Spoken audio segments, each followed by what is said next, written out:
নমো তচ্ছা ভগবতো অরহতো সম্মা সম্বুদ্ধচ্ছা। জগৎপূজ্য মহাকারণিক তথাগত সম্যক সম্বুদ্ধ শ্রীচরণে কৃতজ্ঞ প্রণাম নিবেদন করে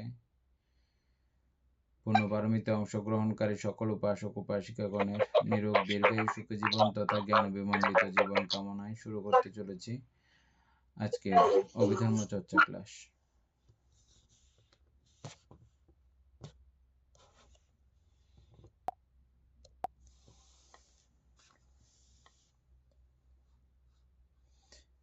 এগুলো পড়া ছিল কালকে, যেখানে পর্যন্ত আলোচনা হয়েছিল। এরপরে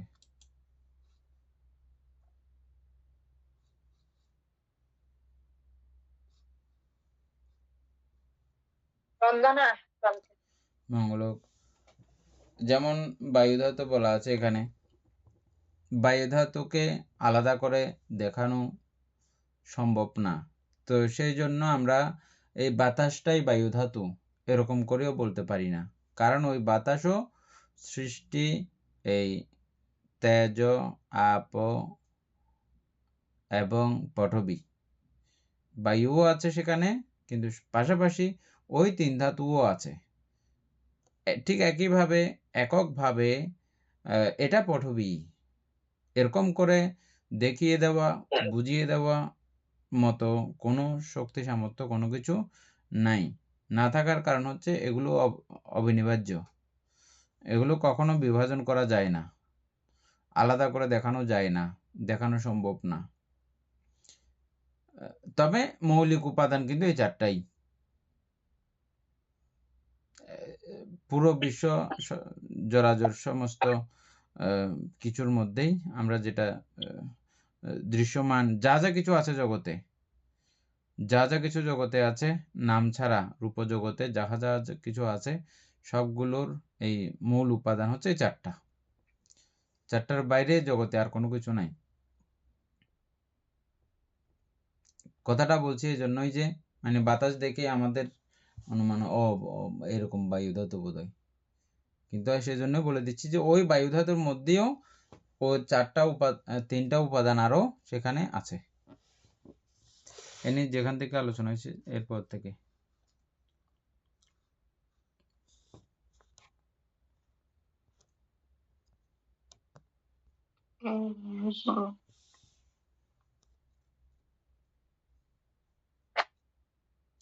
জড় জগতে যেমন বায়ু ধাতু এবং তেজ ধাতু, মনোজগতে তেমনি চিত্ত এবং কর্ম। এখান থেকেই শুরু করবো আমরা। বইয়ের কত পৃষ্ঠা? 196। আর মোবাইলের মধ্যে হলে 209।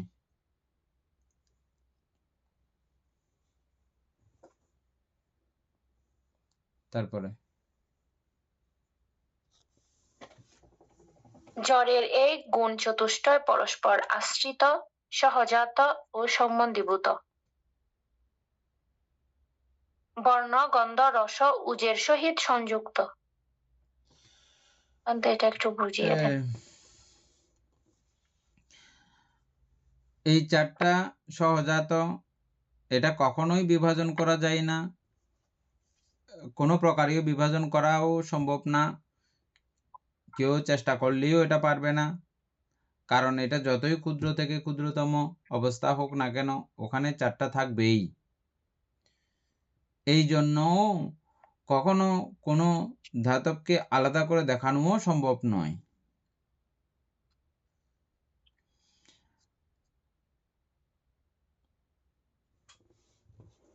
তবে এই চার অবস্থারই বিদ্যমান, এবং এই চার অবস্থা চার গুণাবলীর সমন্বয় যখন ঘটে সেই সঙ্গে অবিনিবার্যভাবে অখণ্ডিতভাবে আরো চারটা বিষয়ের সমাবেশ সেখানে অটোমেটিক থাকে। কি সেগুলো? বর্ণ, একটা কালার অটোমেটিক ভাবে উৎপন্ন হয়ে যাবে সেখানে, যেমন হবে কালার ওই একদম ক্ষুদ্র থেকে ক্ষুদ্রতম অবস্থারও কালার আছে। সেই কালার হয়তো আমাদের চোখের অতটুকু ক্ষমতা পাওয়ার নাই দেখার জন্য, হ্যাঁ, কিন্তু কালার আছে এবং গন্ধও আছে। হয়তো প্রত্যেকটা বিষয়ের গন্ধ আমরা সেভাবে পাই না। ক্ষুদ্র বিষয় হইলে তখন ওটাতে গন্ধ আছে না নাই আমরা কিছু বুঝি না। কিন্তু আমাদের অতটুকু সূক্ষ্ম পাওয়ার নাই যে নাকের। কিন্তু গন্ধ থাকে অবশ্যই। এবং ওখানে একটা আস্বাদন বা রস ওখানে আছে। রস বলতে এখানে ওটা চিপলে রস বাইর হবে ওরকম মনে করবেন না। মানে এটা জিহ্বাতে দিলে যেকোনো একটা স্বাদ অনুভূত হবে আপনার। তিতে মিঠে এগুলো তো আমরা বেশি হইলে তখন আমরা তিতে মিঠে বুঝি। তিতার সংখ্যা অতীব কম হইলে ওখানে যেমন আপনি অনেকগুলো চিনির মধ্যে ১ কুঁটো করে তিতা দিয়েছেন। কিন্তু এটা খাওয়ার সময় তো আপনার কাছে এটা তিতা মনেই হবে না। কারণ এটা কিন্তু নাই বলতে পারবেন? আপনি নিজের হাতে নিজে দিয়েছেন তিতা। বলা যাবে না। ঠিক এরকম একটু হইলে তখন হয়তো আমাদের সেটা এখানে যে স্বাদ আছে এটা বোঝা যায় না, বুঝি না, কিন্তু আছে। এভাবে প্রত্যেকটা ক্ষুদ্রাণু ক্ষুদ্র অংশের মধ্যেও এই স্বাদ বা রসের অবস্থা কিন্তু সেখানে রয়েছে, রস। এবং ওজো হচ্ছে যে এটার একটা শক্তি বা ক্ষমতা বা ভিটামিন বলি আমরা। যেটা খাইলে আমাদের শরীরের পরিপূরকতা তৈরি হয়, সৃষ্টি হয়। হ্যাঁ, বলতে পারেন সব বিষয় কি এরকম আছে? অনেক বিষয় তো খাইলে আমরা মরে যাই বা এটা হয় সেটা হয় অনেক কিছু সমস্যা। সব বিষয় তো আমাদের শরীরের ভিটামিন যোগায় না। এরকম আমাদের মনে হতে পারে কিন্তু না। ওজো বলতে এখানে বুঝতে হবে যে ওই অবস্থা মিলেমিশে একটা ক্ষমতা আছে ওখানে। আ সে সেই বিষয়ের দ্বারা একটা না একটা কিছু হয়। এরকম একটা শক্তি, এরকম একটা ওম ওর আ প্রতিক্রিয়া। ওই ধাতবের প্রতিক্রিয়া আছে একটা। এটাকে আমরা মানবদেহের সঙ্গে মিলিয়ে তখন এটাকে আমরা ভিটামিন বলি বা ওজঃশক্তি বলি, হ্যাঁ? বা এর একটা আ নির্যাস বলি, যেটাই হোক সবকিছু মিলিয়ে মিশিয়ে এমন একটা শক্তিও সেখানে বিদ্যমান অবশ্যই থাকে, অটোমেটিকভাবে থাকে। এটাও কিন্তু সহজাত। তাহলে বর্ণ, গন্ধ, রস, ওজঃ ও ৪ টা বিষয় সম্মিলিত থাকলে থাকবে তো বটেই, থাকে তো বটেই। সবসময় এটা থাকে অটোমেটিকভাবে। এবং থাকলে সে সঙ্গে বর্ণও থাকবে, গন্ধও থাকবে, রসও থাকবে, ওজও থাকবে। এটা যেমন মাটিতে আছে, তেমন পানিতেও আছে, তেমন বাতাসেও আছে, তেমন আবার আমরা যে অগ্নিশিখা দেখি সেখানেও আছে তাপ। তাপও এই ৪ ধাতুর যেমন আগুনের কথা বলি, আগুনের মধ্যেও এই ৪ ধাতবের বিদ্যমান রয়েছে।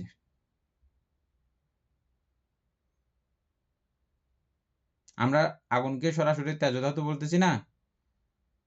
এই দৃশ্যমান যে আগুনের অগ্নিশিখা, ওই অগ্নিশিখার মধ্যেও এই ৪ ধাতব পদার্থেরই বিদ্যমানতা রয়েছে। এটা থেকে একটু পরিষ্কার হয়েছে? बनते हैं। তাইলে আমরা আগে আগুন দেখলে মনে করব যে না শুধুই তেজ ধাতু। এরকমটা আমাদের অনুভূত হবে না, হয় না?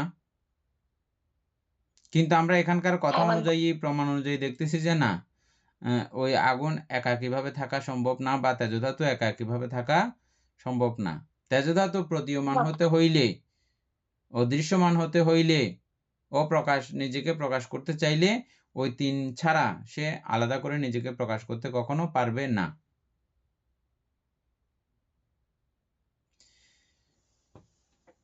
আমরা হয়তো মনে করতে পারি শুধু বতিটার মধ্যে যেখান থেকে আগুনটা উৎপন্ন হচ্ছে সেখানে ৪ ধাতু আছে। অগ্নিশিখার মধ্যে নাই। ওটা বললেই হবে না। ওখানেও অগ্নিশিখা যেটা জ্বলন্ত অবস্থায় রয়েছে সেখানেও এই ৪ ধাতুর বিদ্যমানতা সেখানেও আছে।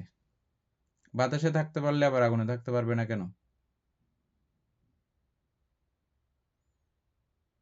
এগুলো এভাবে বলতেছি যে মানে সত্যিকারভাবে যাতে আপনারা ৪ ধাতু বুঝতে পারেন।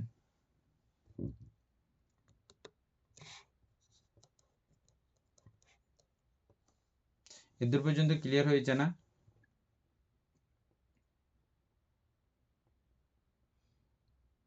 যদি হয়ে থাকে আমাদের দীপেন বাবু এই ২ লাইনটা একটু করে বলেন তো সবার জন্য।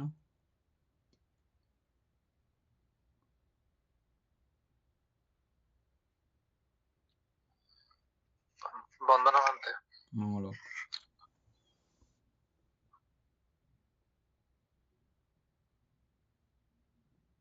জানতে আমি এখন এটা মানে গুছিয়ে বলার মতো করে এখনো করতে পারিনি জানতে। ও ঠিক আছে, এরপরে এগুলো রেডি থাকবেন।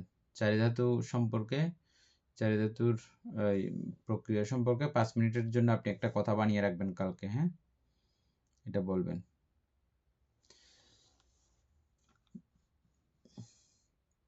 এনে তারপরে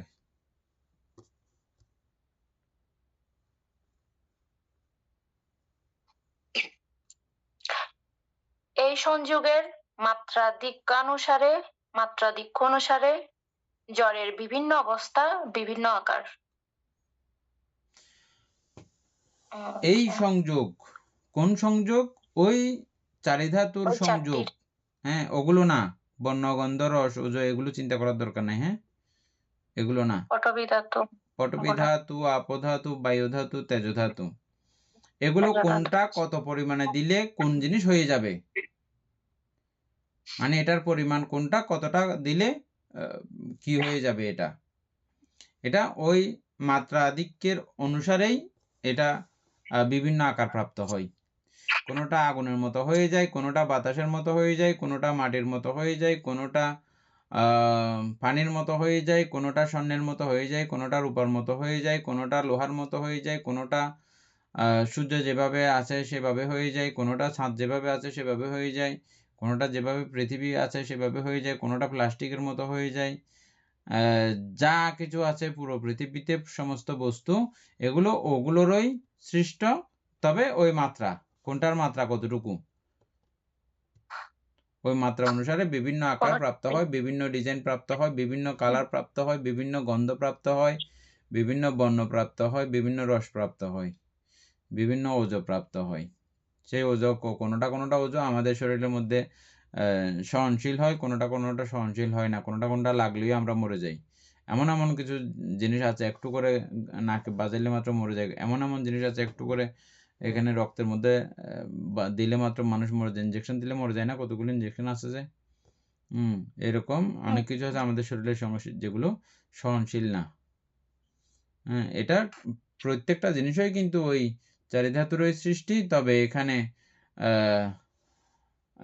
মাত্রাধিক্য বা মাত্রা কম, মাত্রা বেশি, ওটার উপরেই যাবতীয় সব কিছু নির্ভর করে। তারপরে দীপেন, তোমাদের ওই যে পিডিএফটা থাকলে একটু করে গ্রুপের মধ্যে দাও তো, অভিধর্মের পিডিএফটা।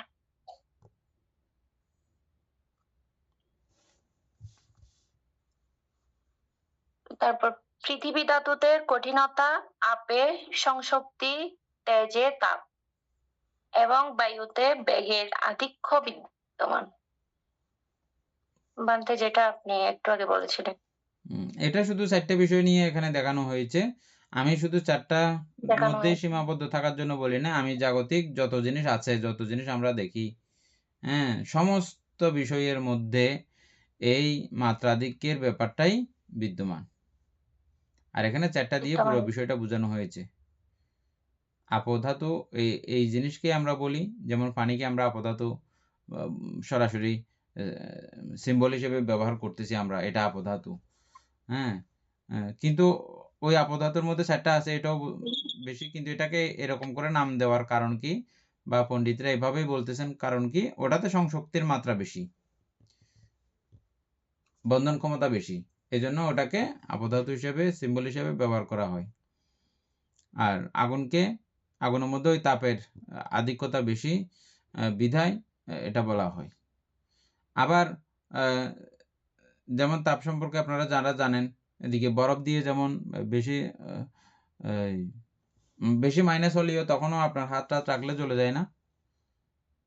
এমনি আপনারা ফ্রিজের মধ্যে যে কোনো খাবার ডিপের মধ্যে রাখলে কিছু কিছু খাবার আছে নষ্ট হয়ে যায়, দেখছেন না, অটোমেটিকভাবে বরফে নষ্ট করে ফেলে যায়। এরকম এটা তাপের ক্ষমতা, তাপের এই সাইডের ক্ষমতাও আছে, আবার এদিকে ফুঁড়ে ফেলারও ক্ষমতা আছে, আর এদিকে বরফ দিয়েও নষ্ট করে দেওয়া, এটার সমস্ত তেজস্ক্রিয়তা বা সমস্ত ক্ষমতাকে নষ্ট করে দেওয়ার মতো ওরকম ক্ষমতা বরফেরও আছে। দুটেই তাপ। আর বায়ুতে এই ব্যাগ বা গতিশীলতার পাওয়ারটা অধিক বিদায় এই জন্য এটাকে বায়ু ধাতুকে বাতাসকে বায়ু ধাতু সিম্বল হিসেবে ব্যবহার করা হয়। আর পৃথিবী ধাতুতে কঠিনতা এটা বেশি বলে এটাকে সিম্বল হিসেবে ব্যবহার করা হয়। তারপরে জড়ের এই শক্তি চতুষ্টয়ের সাধারণ নাম মহাভূত রূপ। মহাভূত অর্থ মহৎ আকারে বা প্রকট আকারে গঠিত। সুতরাং ইহার অর্থ এই যে জড়ের যেই গুণ মহৎ আকারে গঠিত হইয়া উৎপন্ন হইয়াছে সেই গুণেই মহাভূত রূপ। আবার পরে এই জায়গাটা জড়ের এই শক্তির চতুষ্টয়ের সাধারণ নাম মহাভূত রূপ। মহাভূত অর্থ মহৎ আকারে বা প্রকট আকারে গঠিত। সুতরাং ইহার অর্থ এই যে জড়ের যেই গুণ মহৎ আকারে গঠিত হইয়া উৎপন্ন হইয়াছে সেই গুণেই মহাভূত রূপ।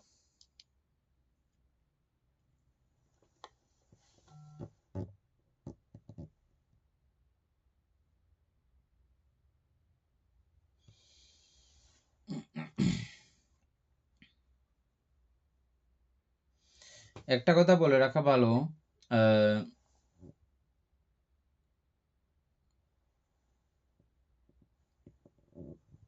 কালকেও বলছিলাম এই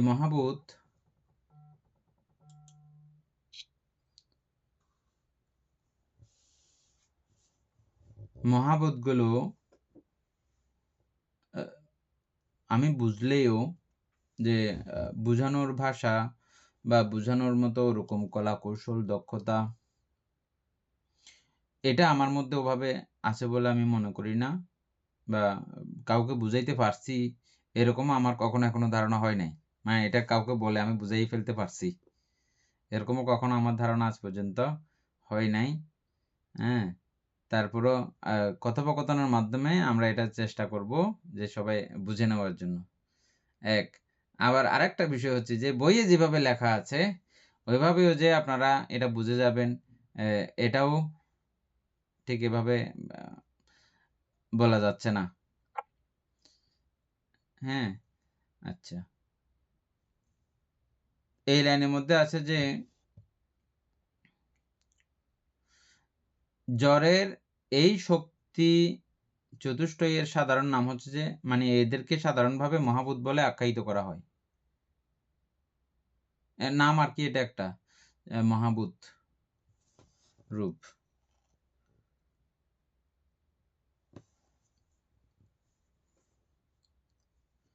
মহাভূতত্বে মহৎ আকারে বা প্রকট আকারে গঠিত।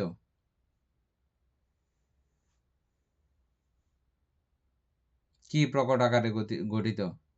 এটা এই চারটা বিষয়ের সমন্বয়।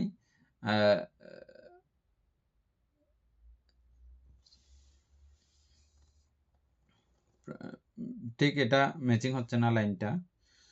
প্রকট আকারে গঠিত, সুতরাং ইহার অর্থ এই যে জড়ের যেই গুণ মহৎ আকারে গঠিত হইয়া উৎপন্ন হইয়াছে সেই গুণই হচ্ছে যে মহাভূত রূপ। আমি প্রথমে বলছিলাম মানে এখানে বায়ু ধাতু মহৎ আকারে গেছে বা মাত্রাধিক্য হয়েছে, এজন্য ওটাকে বায়ু ধাতু বলে আমরা আখ্যায়িত করতেছি। কিন্তু আসলে কিন্তু ওই বায়ু ধাতুতে আবার চারটা কিন্তু আছে। এটা মহৎ আকারে গেছে বলে, মহৎ আকারে রয়েছে বলে ওটাকে আমরা বায়ু ধাতু বলতেছি। এনি একটা কি ক্লিয়ার?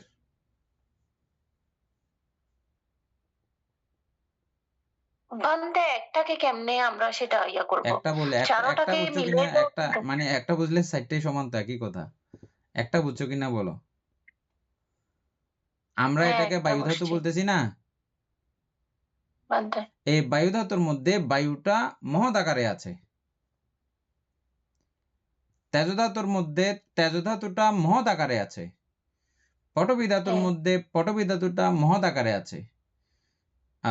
আপধাতুর হুম, মধ্যে আপধাতু বা সংশক্তি এটা মহৎ আকারে আছে। সেজন্য ওটাকে ওই ওই ধাতু নামে আখ্যায়িত করা হয়। আসলে কিন্তু কোনো ধাতু আলাদা করে দেখানোর এটা কারো সাধ্য সামর্থ্য নাই, একদম কারো নাই। কেন নাই? আরে এগুলো আলাদা করা যায় না। কেন নাই?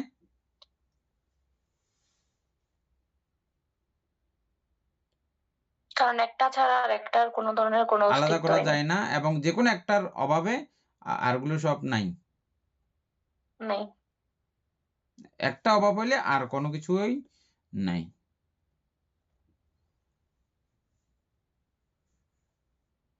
এটা একেবারে ক্ষুদ্র থেকে ক্ষুদ্র জায়গা, সূক্ষ্ম থেকে সূক্ষ্ম জায়গা। এটা না বুঝলেও সমস্যা আছে। বুঝতেও হবে বাধ্যগত। না বুঝলে এটা বারবার জিজ্ঞেস করবেন। না হলে শূন্য প্রমাণ করা খুব কঠিন। কার্যকারণ এগুলো সব সৃষ্ট হয়। একটু করে ভিডিও অফ করেই তারপরে আরেকটা কথা বলি।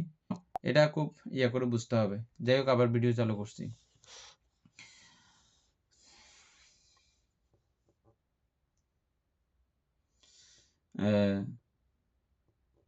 তাহলে এদূর পর্যন্ত বোঝা গেছে কি আনি? দীপেন বাবু বোঝা গেছে? অমিত বাবু বুঝছেন? বোঝা গেছে বানতে। বানতে মোটামুটি বোঝা গেছে। কিন্তু এখানে ওই যেটা আমরা এখন বলছি, অর্থাৎ জড় জগতের মধ্যে সব এখানে মানে পৃথিবী ধাতুতে ওই কঠিনতাটা মানে ওটা শক্তিটা বেশি, আর বায়ু ধাতুতে বেগের শক্তিটা মানে বেশি, কিন্তু কেউ মানে একটাকে ছাড়া একটার কোনো অস্তিত্ব নাই, এটা ঠিক আছে। কিন্তু এখানে মহৎ আকারে যখন প্রকট আকারে বলছে, তাহলে ওইগুলো একটু মানে বেশি জোর ভাবে থাকবে আর কি। হ্যাঁ, যেমন লোহার মধ্যে ও পটবী ধাতুর হ্যাঁ ইয়াটা বেশি মহৎ আকারে ওখানে দেওয়া হয়েছে বা বেশি দেওয়া হয়েছে, বেশি হ্যাঁ বেশি আছে জিনিসটা। শক্তিশালীর মতো। তো সেজন্য ওটাকে ওইভাবে আমরা সিম্বল হিসেবে ব্যবহার করতেছি বটে, কিন্তু মূলত আগুনের মধ্যেও চারি ধাতু আছে, পানির মধ্যেও চারি ধাতু আছে, বাতাসের মধ্যেও চারি ধাতু আছে, লোহা সহ যাবতীয় মাটি জাতীয় যত কিছু আছে ওগুলোর মধ্যেও চারি ধাতু আছে, সবকিছু, এভরিথিং, সবকিছু। হ্যাঁ, এবং এই পুরো আমাদের দেহের মধ্যেও এটা পুরো চারি ধাতুরই হ্যাঁ সমষ্টি। তবে আমরা তারপরও এখানে বুদ্ধ আমাদেরকে পটবী ধাতু, অপধাতু, বায়ু ধাতু, তেজ ধাতু ওইভাবে এখানে দেহের মধ্যেও কিছু কিছু পাস আছে, কোন কোন বিষয়ের মধ্যে অমুক ধাতু বেশি, ওইভাবে এটা পটবী ধাতুর সংখ্যা, ওটা আপধাতু, ওটা তেজ ধাতু, ওটা এগুলা কখনো ওই ধাতু মনস্বীকার ভাবনা করলে আপনারা পড়লে আমরা পাবো। এটা ধাতু মনস্বীকারের মধ্যে এগুলো আপনারা পেয়ে যাবেন। কিন্তু তাই বলে এই নয় যে ওটা শুধু পটবী ধাতুর বা ওটা আপধাতুর, ওরকম না। সবকিছুর সমন্বয়ে আছে, তারপরে আলাদা করা হয়। ধ্যানীরা বুঝতে সুবিধার জন্য আলাদা আলাদা করে বোঝানো হয়।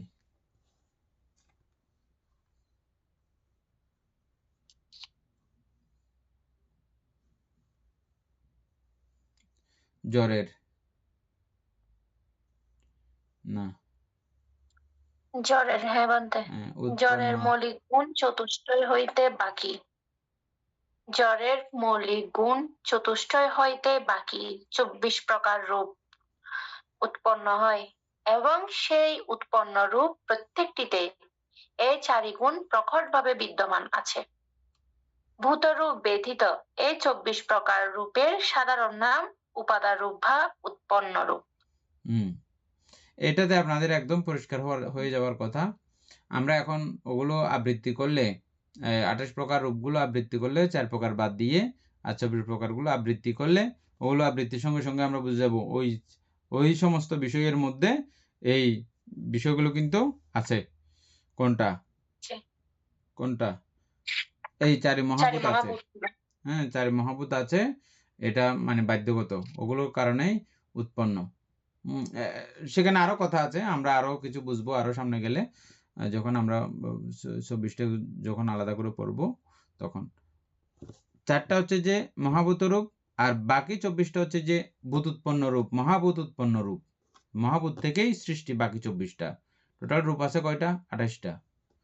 28টার মধ্যে 4টা মহাভূত, আর বাকি 24টা হচ্ছে যে ভূত উৎপন্ন রূপ। মহাভূত থেকে আস্তে উৎপন্ন আস্তে রূপ। আমরা ক্রমান্বয়ে এগুলো দেখব। সেই উৎপন্ন রূপ প্রত্যেকটিতেই 4ই গুণ প্রকটভাবে বিদ্যমান আছে। এগুলো একদম প্রত্যেকটা বিষয়ের মধ্যেই প্রকটভাবে এই মানে ওটাতে নাই এরকম বলা যাবে না, প্রত্যেকটা বিষয়ের মধ্যেই প্রকটভাবে আছে, খুব মানে ইয়েভাবে জর্জরিতভাবে আছে। তারপরে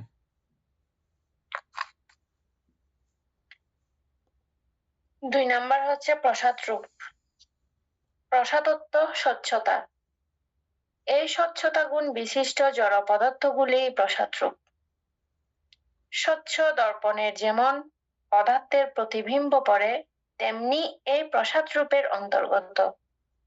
চক্ষে বর্ণের, শ্রুতে শব্দের, ঘ্রাণে গন্ধের, জিহ্বায় রসের এবং কায়ায় স্পষ্টব্যের যেন প্রতিবিম্ব পতন দ্বারা স্পর্শোৎপত্তি হয়। এই জন্য ইহাদের সাধারণ নাম প্রসাদ রূপ। এটা খুব ডেঞ্জারাস আছে বোঝার জন্য। আয়নার উদাহরণ দিয়েছে খুব সহজে বোঝার জন্য।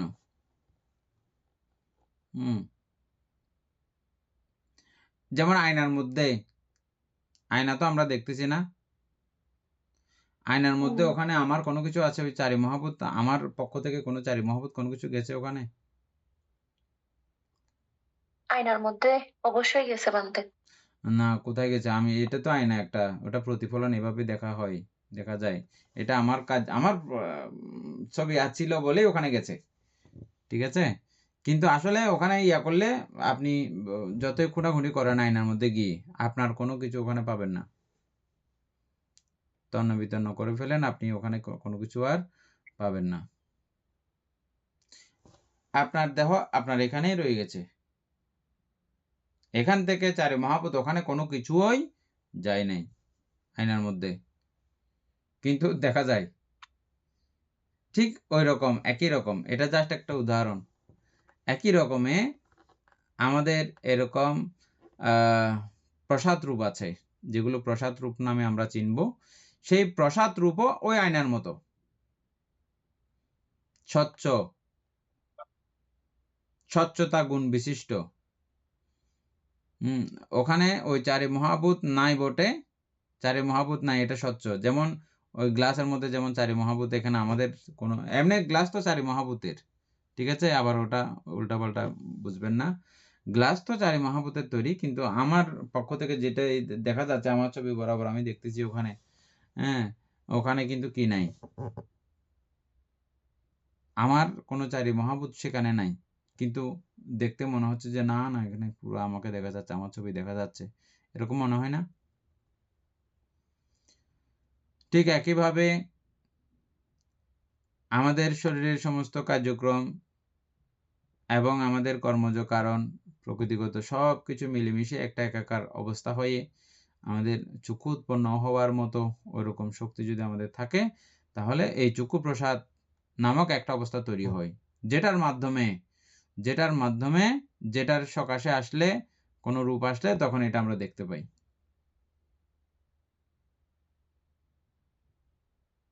চক্ষু প্রসাদ।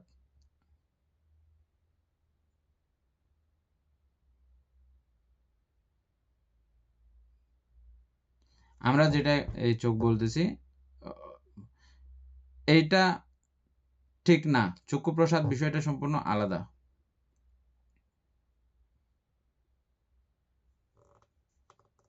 এবং এটাতে 4 মহাভূত থেকে উৎপন্ন বটে, কিন্তু 4 মহাভূত নাই।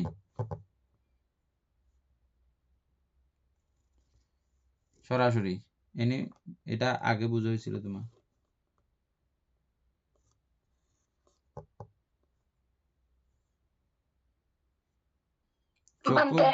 চক্ষু প্রসাদের মধ্যে 4 মহাভূত নাই।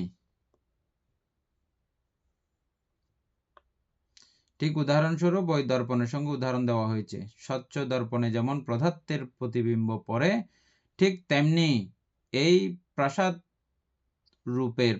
রূপের অন্তর্গত চক্ষে বর্ণের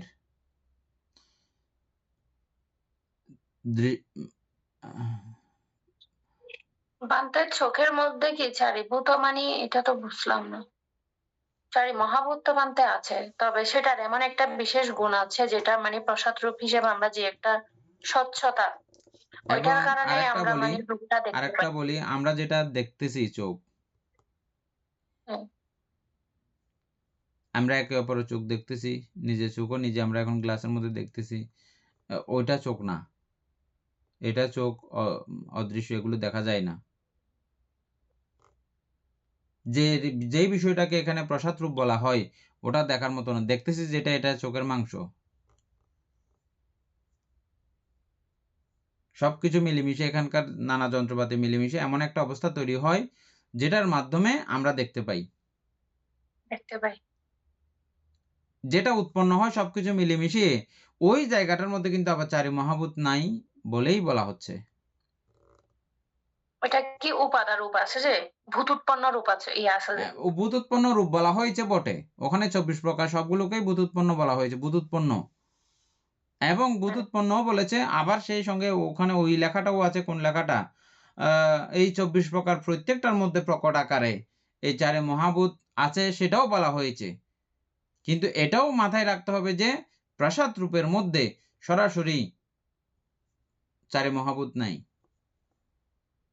আমরা এটা পরে আস্তে আস্তে পেয়ে যাব। হ্যাঁ, আপাতত দূর মনে রাখেন। এমনি নর্মালি যেমন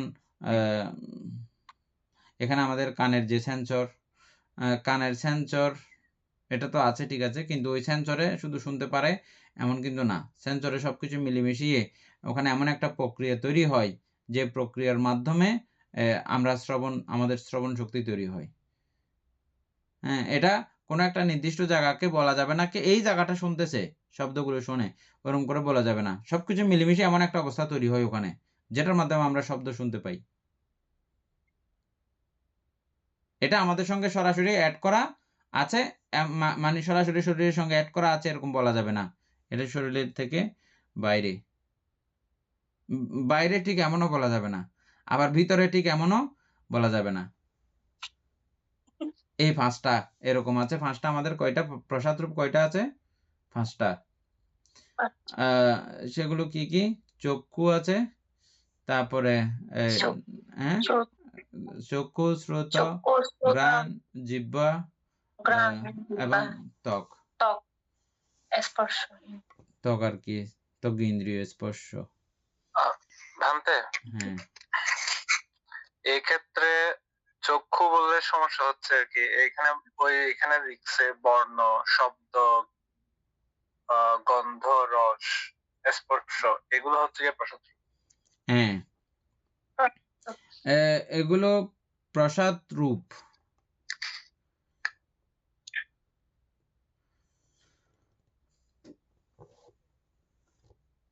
বান্তে এটা আমরা উপরের পড়া অনুযায়ী চোখে বর্ণের, ছত্রে শব্দের, ঘ্রাণে গন্ধের, জিহ্বায় রসের এবং কায়ায় স্পষ্টব্য বা ত্বগীন্দ্রিয় গ্রাহ্য জড়গুণের, যেন প্রতিবিম্ব পতনের দ্বারা স্পর্শ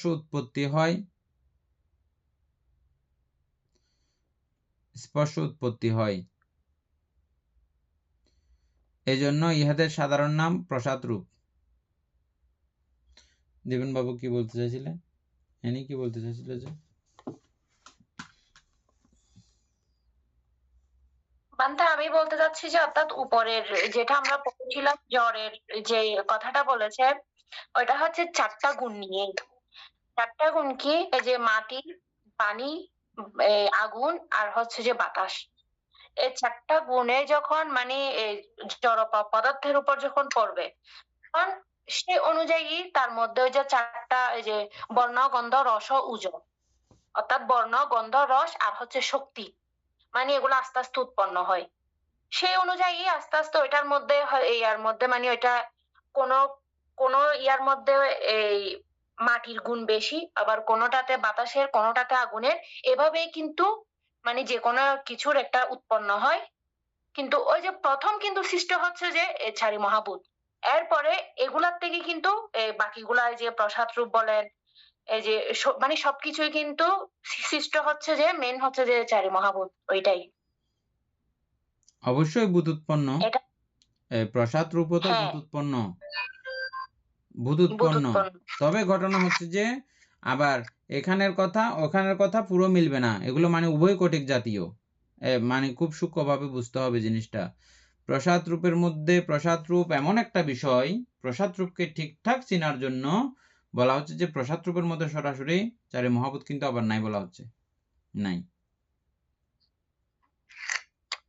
আনতে হ্যাঁ, এটা আমাদের চোখের যেই যন্ত্রপাতি আছে, সব যন্ত্রপাতির যৌথ সম্মিলনে একটা অবস্থা তৈরি হয়, ওই অবস্থাটাই এই রূপগুলো দেখতে পায়।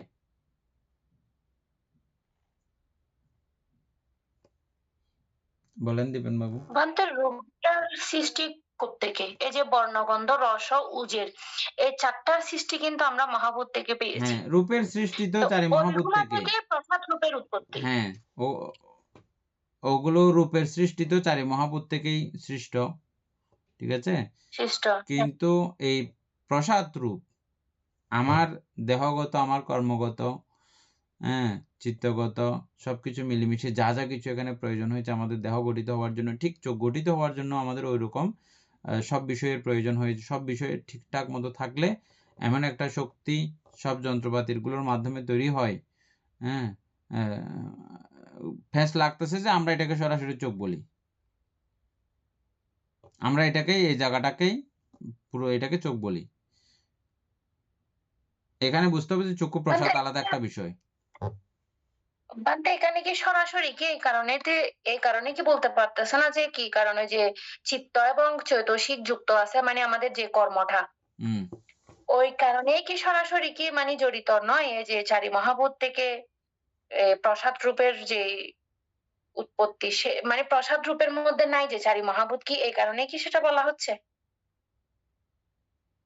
কোন কারণ কারণে? এগুলাও তো কিন্তু আমাদের কর্মের দ্বারা সৃষ্ট। হ্যাঁ, যে চক্ষু, হ্যাঁ, আমরা যে পঞ্চ ইন্দ্রিয় ষড় ইন্দ্রিয়ের কথা বলি, হ্যাঁ, আমরা সেটা আগেও পরে আসছিলাম। হুম। তো এখন কি মানে কি কারণে বান্তে এখানে সেটা চারি মহাভূত নাই?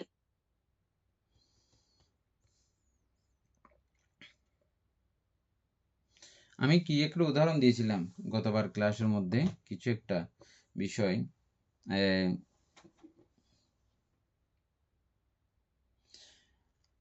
এমন কিছু লাইট আছে, এমন কিছু লাইট আছে, 10-15টা লাইট, মনে করো 10-15টা লাইটে শুধু আলো একটা জায়গায় যাবে, এই সবগুলো আলো যখন এক জায়গায় যখন যুক্ত হবে সবগুলো এসে এখানে একটা কিছুর উদ্ভব ঘটে, সবগুলো এট এ টাইম এক জায়গায় জোড়া লাগার কারণে একটা কিছুর প্রক্রিয়া ঘটে সেখানে। জাস্ট আমি লাইট হিসেবে বলতেছি আর কি এমনি। হ্যাঁ, এরকম কিছু কিছু বিষয় আছে, ওখানে কোনো বিষয়ই সরাসরি যায় নাই, তবে ওই বিষয়গুলো ছাড়াও ওই বিষয়টা উৎপন্ন হয় নাই। ঠিক আমাদের এই চোখের কার্যক্রমের মধ্যেও সবকিছু মিলেমিশে এমন একটা গুণের তৈরি হয় যেটাকে চক্ষু প্রসাদ বলা হয়। চোখের যে মাংসগুলো আছে, যেরকম আছে মাংস, ওগুলো সব কিছু মিলেমিশে একাকার হয়ে এমন একটা শক্তি তৈরি হয়, যে শক্তিটার নাম চক্ষু প্রসাদ। ওই চক্ষু প্রসাদ আমরা যেটা চোখ দেখতেছি ওই চোখ না, এটা থেকেই উৎপন্ন হয়েছে, এটা থেকেই এমন একটা বিষয় বের হয়েছে, এমন একটা বিষয় তৈরি হয়েছে যেটাকে বলা হয় চক্ষু প্রসাদ। ওই চক্ষু প্রসাদের মধ্যে এটাকে আরো বোঝার জন্য, সুন্দর করে বোঝার জন্য বলা হচ্ছে যে কি এটাতে চারি মহাভূত নাই।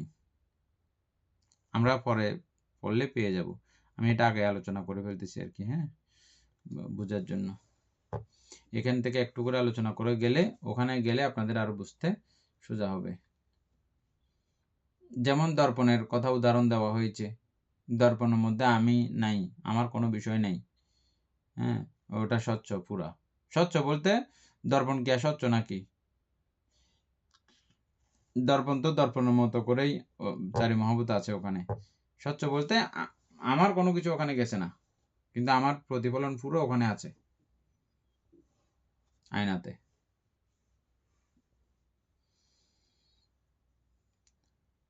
এটা বুঝতে কষ্ট আছে নি? হ্যাঁ, পরে পুরোটা পড়লে তখন তোমার এই বিষয়টা তখন আবার পরে বুঝে যাবে। হ্যাঁ, না ভান্তে, ওই যে যেটা টর্চের আলোর যে কথাটা বলেছেন, এটার মাধ্যমে বোঝা যাচ্ছে। এটা কতবার উদাহরণটা এরকম বলো ছিল। তো টর্চের আলোর উদাহরণটা আবার। ভান্তে এখন যে বলেছেন যে মানে টর্চ, ওইটা হচ্ছে চারি মহাভূত দ্বারা মানে সৃষ্টি।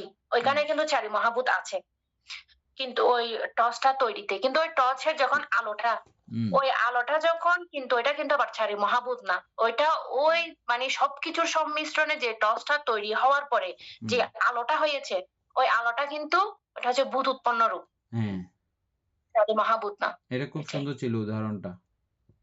হ্যাঁ, তো ওইরকম একটা ঠিক বিষয়ের ওভাবে কারণে হচ্ছে যে আমাদের চোখের। ঠিক টর্চের আলোর উদাহরণটা একদম যে বরাবর মানে অ্যাকুরেট হয়েছে তা কিন্তু না। তবে এটা দিয়ে মানে আমরা উদাহরণ পর্যন্ত পৌঁছতে, মূল বিষয় পর্যন্ত পৌঁছতে পারি আর কি।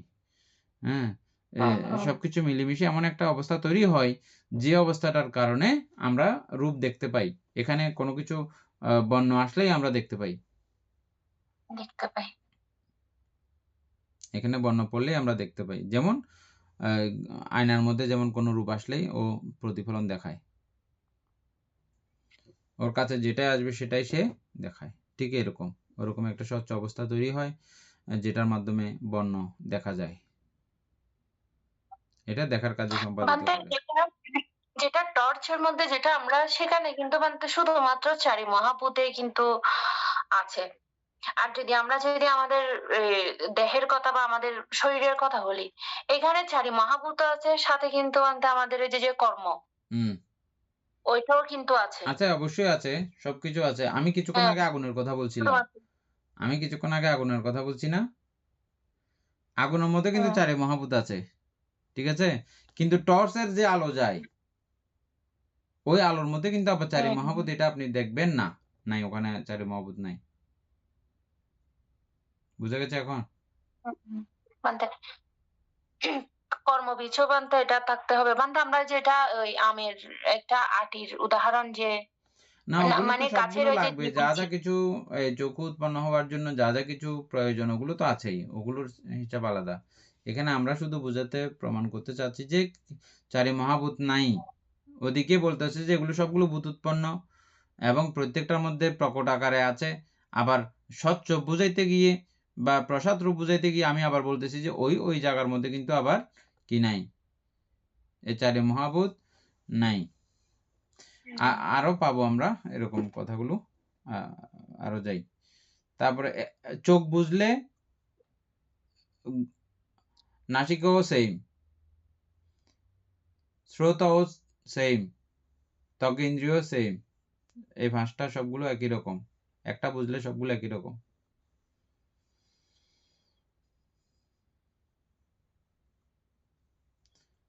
তারপরে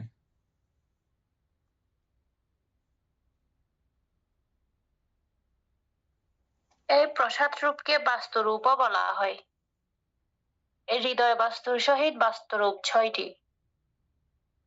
১০১ পৃষ্ঠায় চিত্তের বাস্তু সংগ্রহ এবং ১১২ পৃষ্ঠায় উহার সংক্ষেপার্থ দ্রষ্টব্য।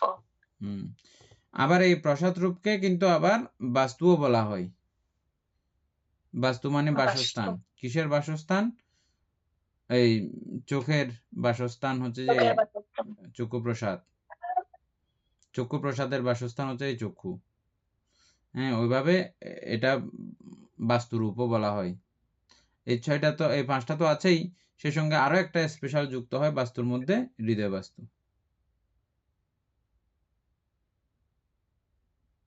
এই ৬টি।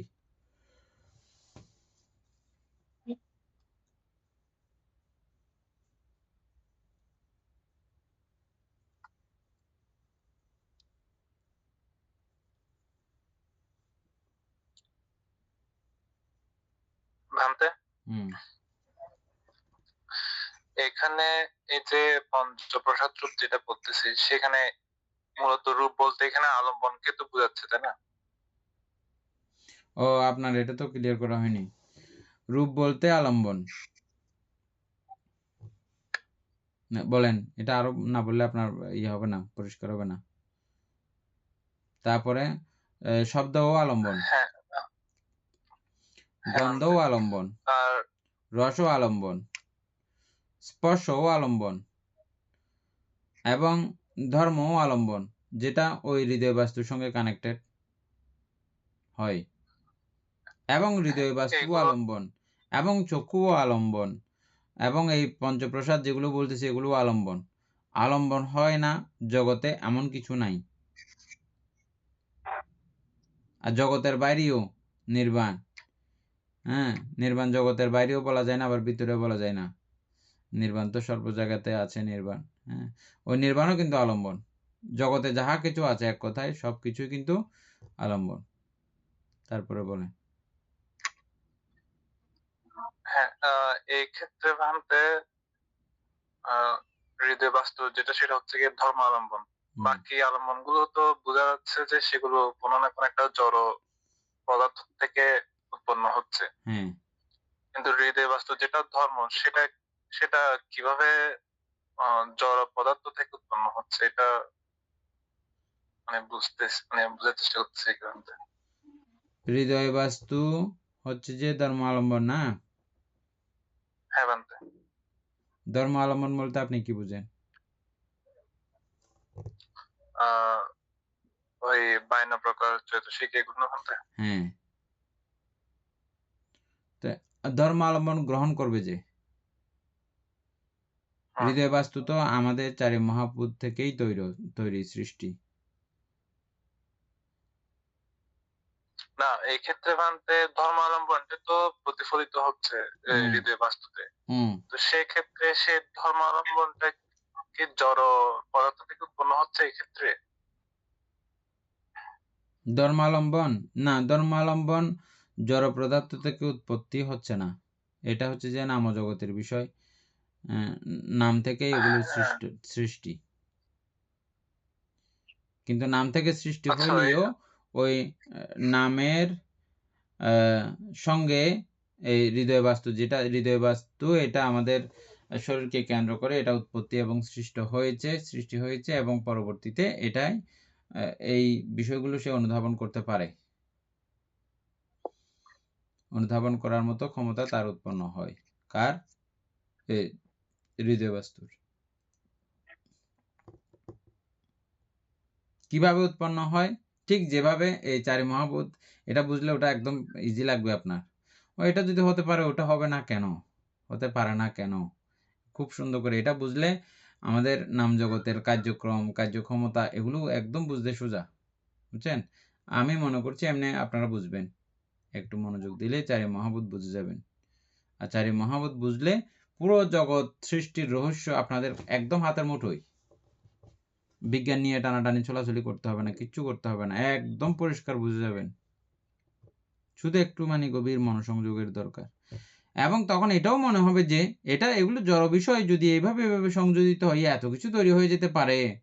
হ্যাঁ, পৃথিবীতে আমরা কত কিছু দেখতেছি না, কত বিষয়ের সঙ্গে আমাদের পরিচয় হচ্ছে। হ্যাঁ, এগুলো যদি এইভাবে যদি তৈরি হয়ে যেতে পারে, তাহলে এই চৈতসিকের সমন্বয়ে এই শক্তি তৈরি হবে না এমন কি সম্ভব? এমন তো অসম্ভব কোনো কিছু নাই। হ্যাঁ, সুতরাং ওইভাবেও সম্ভব। যেমন এটা নিজ থেকেই এরকম করে তৈরি হয়। আবার মানুষ কিন্তু এটাকে নানা ধরনের কিছু জোড়া লাগাইতে এটার সঙ্গে এটা মিক্স করতে কত কিছু মানুষও বানিয়ে ফেলতেছে। অনেক কিছু বানিয়ে ফেলতেছে না মানুষে, ম্যাটেরিয়াল দিয়ে। রসায়ন বলতেছি যে আমরা, রসায়ন বিজ্ঞান।